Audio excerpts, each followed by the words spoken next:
La autopsia realizada por el Servicio Médico Legal confirmó la tesis en torno a la muerte de la dirigente apehuenche Nicolasa Quintremán, quien fue hallada el martes en el río Ralco. Las pericias del organismo revelaron que la mujer de 74 años murió producto de una asfixia por inmersión y que las heridas en su cuerpo responderían a una caída producto de su poca visión. Hay que recordar que la llamada ñaña junto a su hermana Berta fueron fuertes opositoras a la construcción de la central Ralco de Endesa, por lo que protagonizaron numerosas manifestaciones. Queremos conversar más sobre esto. Nos acompaña aquí el ex director de la CONADI, Domingo Namuncura. Domingo, gracias por estar con nosotros, bienvenido. Gracias a ustedes, buenas tardes. Bueno, si uno piensa sobre la vida de Nicolasa, resulta ser un poco paradójico que justamente haya muerto en estas condiciones, considerando además la lucha que ella llevó contra la central, con la construcción de la central. Así es. ¿Qué impresión le causó a usted cuando conoció la noticia, primeramente? Primero es motivo de una gran tristeza para nosotros, fue un impacto tremendo saber de su muerte y de las condiciones en que murió, además tan trágica, en el mismo lugar, en el mismo escenario que ella recorrió durante muchos años defendiendo sus tierras, las aguas, los bosques. Es como contradictorio.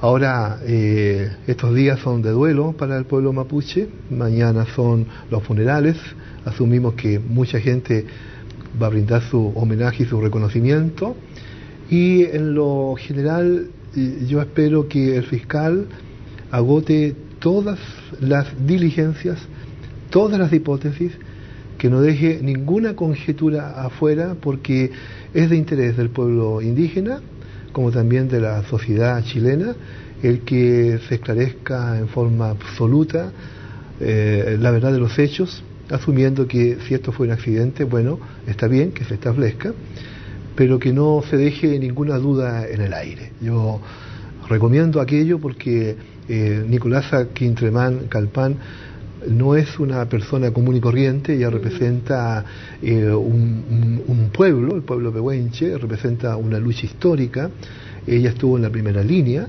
de defensa de su territorio, es una mujer que se instaló en el corazón de muchos chilenos y por lo tanto no es suficiente decir, mire, esto fue un accidente, se cierra la carpeta, se archiva y se acabó. No, entonces yo recomiendo que se investigue todo.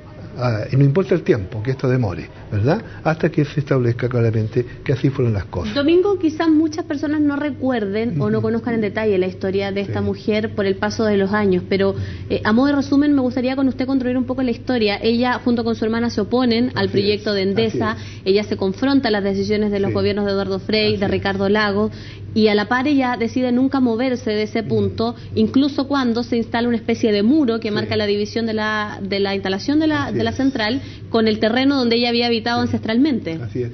Una de mis experiencias más extraordinarias cuando visité el Alto Biobío en más de 8 oportunidades entre 1997 y 98 fue conocer a la familia Quintremán.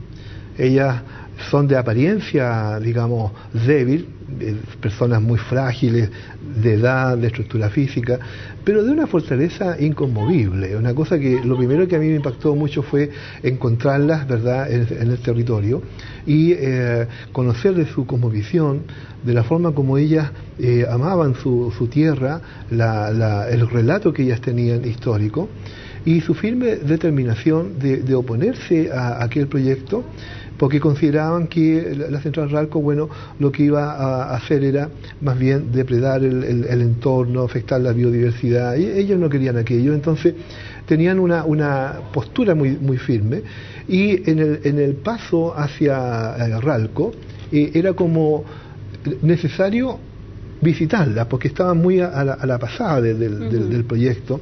En consecuencia, normalmente nosotros cuando íbamos en comitiva, como la CONADI, las pasábamos a saludar, nos tomábamos ahí un mate en el fogón de su ruca, y ella siempre nos decía que no entendía por qué la gente decía que ellos eran pobres, y una vez me dijo, mire, director, venga conmigo, y me mostró el terreno, ¿verdad?, sus grandes plantaciones de hortalizas, sus gallinas, sus ovejas, en fin, el agua cristalina que corría por un pequeño riachuelo.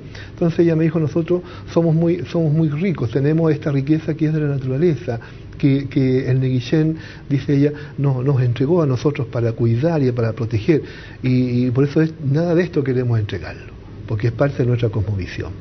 Entonces ella, en su aparente fragilidad, tenía una fortaleza inconmovible y una dulzura muy profunda respecto del amor a la tierra, que es muy propio del mundo mapuche, especialmente rural.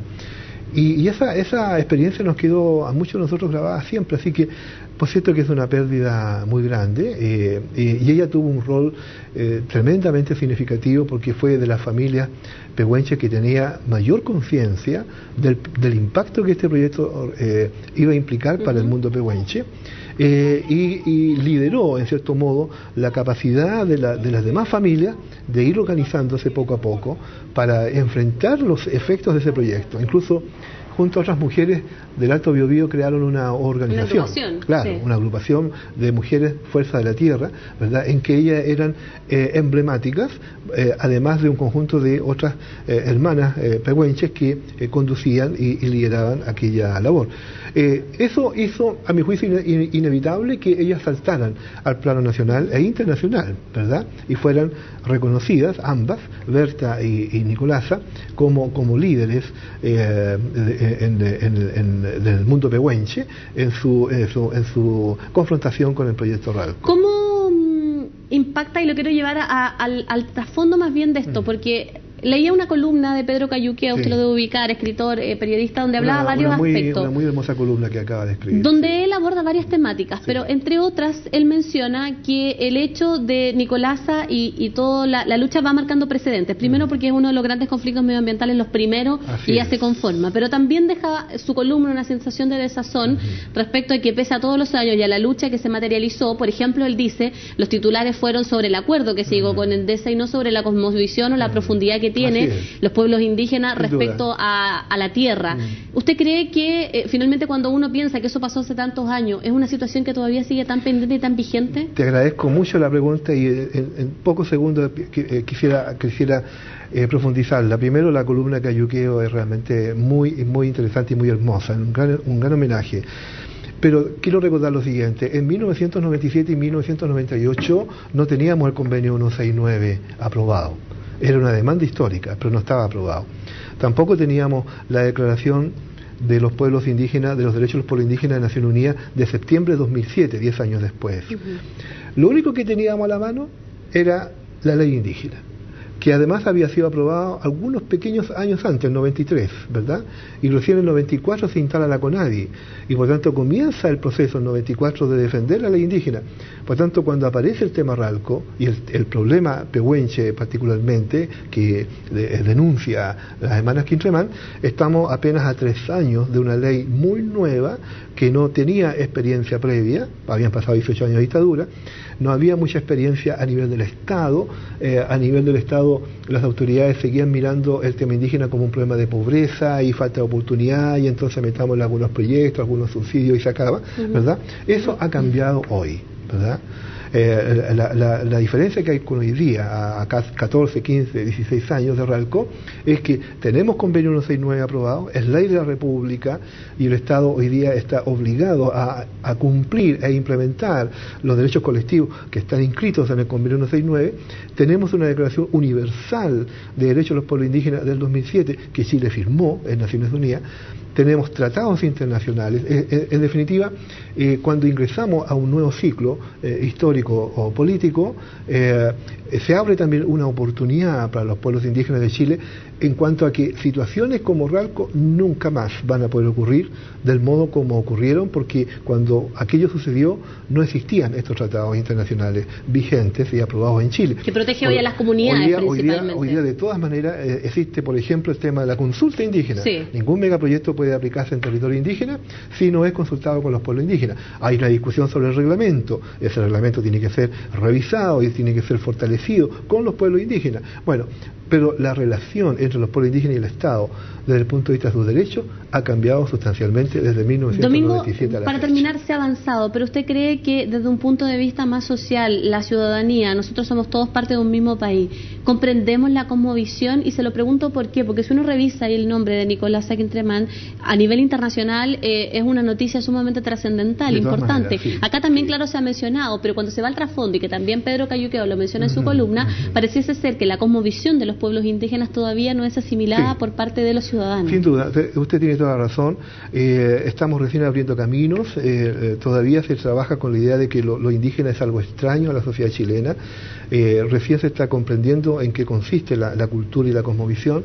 Yo pienso que tenemos un periodo por delante muy importante para abrir una mayor comprensión y una mayor toma de conciencia para todos los chilenos. Pero quiero agregarle un dato, las últimas encuestas de los últimos 3-4 años respecto de la sensibilidad indígena arroja promedios superiores al 70% en todas las tendencias, centro, izquierda, derecha, respecto de que los derechos de los indígenas y particularmente de sus tierras tienen que ser reconocidos por la sociedad chilena. Ahora, eso tiene que plasmarse en una correspondencia con políticas públicas, con una institucionalidad más abierta, con un Estado que incorpore iniciativas nuevas, ¿verdad? Y ahí, bueno, vienen varias iniciativas que tendrán que ser discutidas en el Congreso, el Ministerio de Asuntos Indígenas, el Consejo Nacional de los Pueblos, la revisión de la consulta indígena, la aplicación del convenio en su amplitud y, por supuesto, la incorporación de los contenidos y valores de la cosmovisión indígena, historia, lengua, en fin, en la reforma educacional. Por lo tanto, uno dice, se van a abrir otras puertas para entrar a una mejor comprensión, y yo creo que, bueno, la muerte de Nicolasa, que es muy impactante, nos permitirá a todos los chilenos valorar mejor lo que significa ser un país pluricultural, que tiene una diversidad cultural muy rica, en que lo indígena y lo no indígena finalmente pueden converger a construir una sociedad mejor. Esa es la idea. Bien, Domingo Namuncurá, le agradezco mucho por haber estado con nosotros en CNN Chile. Muy amable.